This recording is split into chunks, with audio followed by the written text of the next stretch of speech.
All right, Twitch, welcome back to round 3 of the Old Cranky Man Team Trios here at Game Castle in Ankeny. At the top of your screen, once again, is Ryan playing Rakdos Scam. We've watched him on camera both rounds already today, still currently in first place. Their team is. We saw him take down the mirror, and then last round he took down the food combo the deck. Abzan, Samwise Gamgee Cauldron Familiar deck. So here, in round 3, playing against Ben Odell on Living End. Ben, local player. This team is already qualified for the championship at the end of the year. They are just here to put a little extra money in their pocket, maybe to cover travel expenses for the upcoming tournament, or just fun money. Yeah, I mean, there's something to be said for if you enjoy the format of a tournament, support your community. Your too. community, yeah, like 100%. show up when they're playing. That's the way to assure that you always have tournaments to play in. Yes, keep the community thriving by investing your hard-earned dollars into it. So, I love Modern Living End.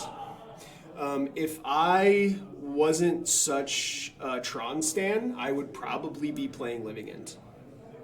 I would never touch this deck, which is weird for me, right? Really? Yeah. I am shocked because you love Living Death. I do. I love the the board control type styles, but I don't like the just cycle a bunch of guys and sort of cascade into it. So, I understand that. A lot of people view Living End as kind of a combo deck, which, rightly so. It has some combo aspects to it. I think of it more like a tempo deck. And I really like these Cascade decks because they have this building restriction that not a lot of other decks in Modern have. Sure. So I think that the interaction that they get to play is very neat, in Brazen Borrower. And, out of the Living End deck, you have the Subtlety. Subtlety is like one of the elementals that doesn't get as much love as the other ones, and I actually like that card a lot. Obviously, it's not as powerful as some of the other ones, but it is named Subtlety. It's basically just Time Walk that's also a 3/2 flyer. Yeah. Evoking it can feel not great, although I still think it's very, very powerful. But when you cast the Subtlety, like I said, Time Walk that's also a 3/2 flyer. So these players have gotten started here. Misty Rainforest from Ben. Then Ryan has a Dothy Voidwalker on turn 2. Yeah, that's right. I mean, that's it's the best card in his deck in this situation. It is. It is. It is the best card in his deck in this matchup for sure. Looks like Ben is cycling one of those Oliphants. Yes, that is an in Oliphant. response to this Voidwalker. So there's a number of different permutations of the Living End deck. And it looks like we've only seen Teamer so far. So I don't know if he actually has the black mana in his deck. It's of course not required because all of the Cascade spells are in the Teamer colors. But then we're going double Street Wraith now, still in response to this Doughty Voidwalker. So there is also the decks that go 4 and 5 colors, would they get Leyline Binding? Oh, sure. And then some of them even. Well, no, not the Living End deck, but the Rhinos decks are now even playing the Scion of Draco, the 12 mana 4/4 that gets various abilities. Yeah, it gets abilities depending on the lands you have in play. So looks like back on Ben's turn here, we're going to evoke a Grief. So it does appear that this is 4-color Living End. Right. All 4-color, no white. Yeah, a little dangerous. I mean, we don't know Ben's hand, but a little dangerous to put this Grief, under this Voidwalker. It is, yes, because if he's holding on to one of the Cascade spells, Ryan will have the option to just crack his Dothy Voidwalker and take the Cascade spell out of his hand. Yeah, so a little bit of redundancy there would be helpful. Maybe he has 2 Cascade spells. Yeah. That being said, very little reason to even go after a Cascade spell when he's got this Voidwalker in play. Yeah.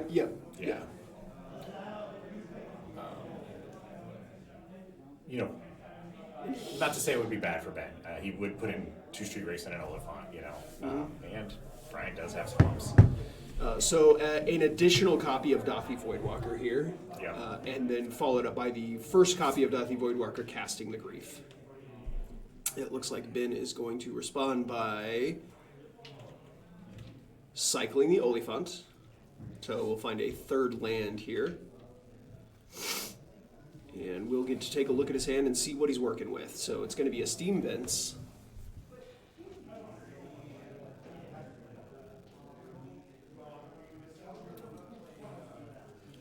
No additional mana in play for Ryan, so it seems like we're not going to be scamming anything here. So this Grief will likely go to the graveyard. Ben's hand was a Force of Negation, a Living End, Steam Vents, and I can't ever remember the name of that whale. I don't know the name of the whale. So it's one in a 6 or blue. 7. One in a blue. You discarded an Impulse, Yeah. and then it's like I think it's a 6/5 with Island Walk, if I remember correctly. Chat will let me know if I'm wrong, but the creatures on Ryan's side are going to hit the red zone now. So what did the... Okay, so the Grief took the Shardless Agent. It did, yeah. All right, and then back on Ben's turn here, we're going to discard the Whale.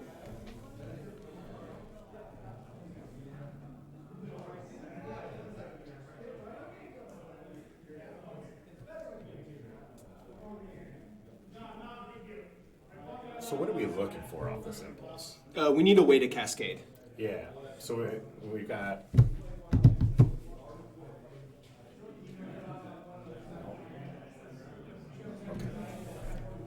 Waker of yeah. Waves. It is a 7 mana 7/7. Creatures you control get -1/-0, and then it's 2 mana, discard it, look at the top 2 cards, and put one of them in your hand, the other one in your graveyard. So the Architects of Will is going to get exiled there with a void counter on it, and the other card is going to go to Ben's hand. So here is a Misty Rainforest. Yeah, I think being able to find a way to cascade into a Living End there so that he could put all of the creatures into his graveyard into play would have been the best possible thing. He's not going to be able to block this Dothi Voidwalker no matter what. Right. However, just having that 3/6 11, having that 11 power in play, putting Ryan on a 2-turn clock would be pretty ideal. Comes another Grief pitching a Fatal Push.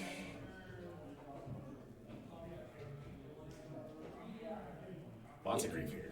Force of Negation, unfortunately, not going to do much in this situation.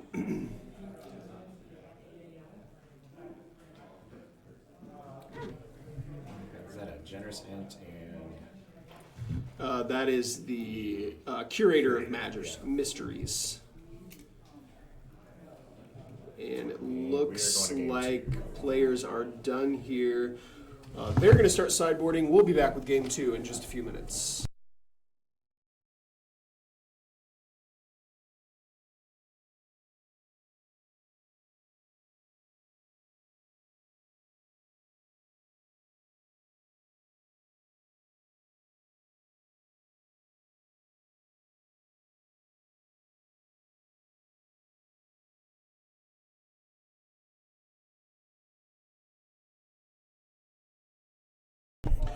All right, these players are shoveled up and ready to start Game 2. Jeremiah, let's talk about Ben's sideboarding. What happened over there? So Ben took out the Living End. He took out his Force of Negations, and then he sort of shaved the Waker, a Shardless Agent, and a Generous Int. Okay, just a little bit of trimming. Yeah. And he brought in Foundation Breaker, 2 Force of Vigors, 3 Subtleties, and 2 Brazen Marlers.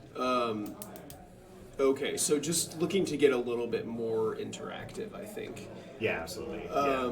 Maybe rely a little bit less on reanimating your entire graveyard. And definitely respecting the potential ley lines. Sure, yeah, most definitely. I find that a lot of times, just the Force of Vigors just come in, Yeah. So it seems like, a lot of the graveyard hate, a lot of the best cards against these decks just happen to be artifacts and enchantments. One of them Ryan did bring in, but it's not a piece of graveyard hate at all. It is 2 copies of Chalice of the Void. Oh, yeah. So setting a Chalice on 0 invalidates, the synergy in the same exact way. He won't be able to cascade into the living end. So, in addition to that, Ryan brought in 3 copies of Leyline of the Void and a Turok Dread Cantor. So the Turok seems insane because cycling is discarding. Exactly. Yeah. So you don't even need to pay the kicker. You just get it in there as a 2-mana 2/1 and then right. thing. Yeah. It's basically almost like a 5th copy of Dothi Voidwalker, which is probably the best card in the matchup. Leyline's going to fill a similar role. And he kind of just did the same thing. He shaved 2 copies of Terminate, 2 Fatal Push, and 2 Ragavans. Now, let's talk a second about what Ben did. So you said that Ben sideboarded out all 3 copies of Force of Negation. He did, yeah. I don't know, and I don't claim to be a living and expert, but it seems interesting to me that Force of Negation is the cut, because some of the most powerful things that Scam can do on the first turn of the game involve casting an instant or sorcery. Casting an instant or sorcery on their own turn. And Force of Negation seems very good against that. Of course, if your opponent is griefing you and they play the Scam card and you have to pitch a card to use a Force of Negation to stop that, right. The card economy is significantly worse. Yeah, absolutely. I think, again, the Force of Vigor is really the big the big sideboard card here, because as we can see here, Ryan has these chalices in hand. There's 2 of them. He also has a Leyline of the Void. Yeah. And so these forces of Vigor are very good. So maybe knowing that you're pitching cards to Force of Vigor already, you don't want to just... Sure, no, yeah, and that's kind of where my logic ended up going, is that the Force of Negation just ends up being worse than getting grief twice. Yeah. Yeah. So here's the turn 0 Leyline, of course. Both players, looks like Ben's going to crack a fetch land, so he will not have an opportunity to cycle anything. Correct, yeah. That's unfortunate. And I think, again, we've got all sorts of hate, but, you can maybe get one big turn out of like a Brazen Borrower because all the graveyard hate is retroactive, so... Yes. And that's likely what it, it answers just all of these same sort of, these permanents that sit in play. Yeah, if he could assemble something like an end-of-turn Brazen Borrower, untap, cycle a bunch of stuff so that it's into the yard, okay. Ryan, pretty unlikely to be able to cast the Leyline again even, so you would probably get multiple turns of value out of that. And then even if he were having something like a Force of Vigor to follow it up to kill the Chalice and, what else, or maybe just kill the Chalice, and then so that he could untap and cascade into his thing. That's the kind of thing that I think Ben wants to set up here. Right. There is a Force of Vigor that's just going to take care of both of these things. So pitching that Shardless Agent. Yes, he pitched a Shardless Agent. Looks like maybe the players are having a question about whether or not the Force of Vigor should go to the graveyard. I believe it does not. I'm going to leave that one to our beautiful judges. Yeah. This, along with Dothi Voidwalker, always tend to confuse me a little bit on how that's supposed to resolve. Well, yeah, a lot of these cards are different and depends directly on how they're worded. Right. A Steam Vent's going to get played untapped from Ben here. Looks like Ryan's going to crack the Bloodstained Mire. Did you get a glimpse of what else Ryan has in the hand here? I have not. He's been doing a pretty good job of hiding it. I did see the Fable of the Mirror Breaker. Yeah, and he has another copy of Chalice. So.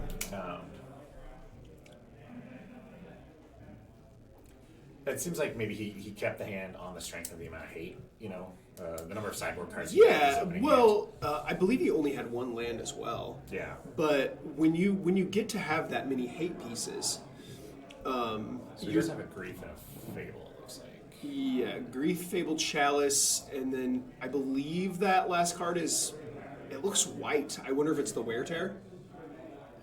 Yeah, I can't tell either. It could be just one of these expedition fetches or something like that. Sure. So Ryan is going to play another Chalice on 1, and it looks like a Master of Waves is going to get activated. Chalice on 0, yeah. Yeah, sorry, Chalice on 0, not Master of Waves. What is this card called? Something. Yeah, Waker. Waker of Waves. Yeah, the card is just like kind of perfect for living in because it puts itself into the graveyard and then it also puts one of the cards into the graveyard. It seems like the perfect cantrip you for get a this lot of deck. card selection out of it. Yeah. Yeah. And it's an absolute monster when it gets in play. Yes. Looks like we've got a Blood Moon now from Ryan. That was his draw for the turn. And opts for the Fable.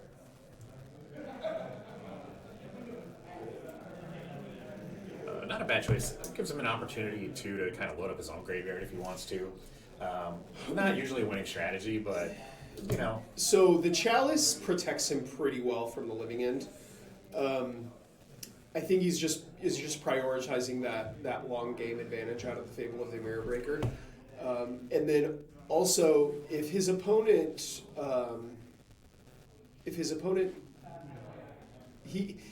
his next turn when he has the option to draw and discard cards, if his opponent hasn't done anything to significantly increase the value of that Blood Moon, he can always just discard it away. Right.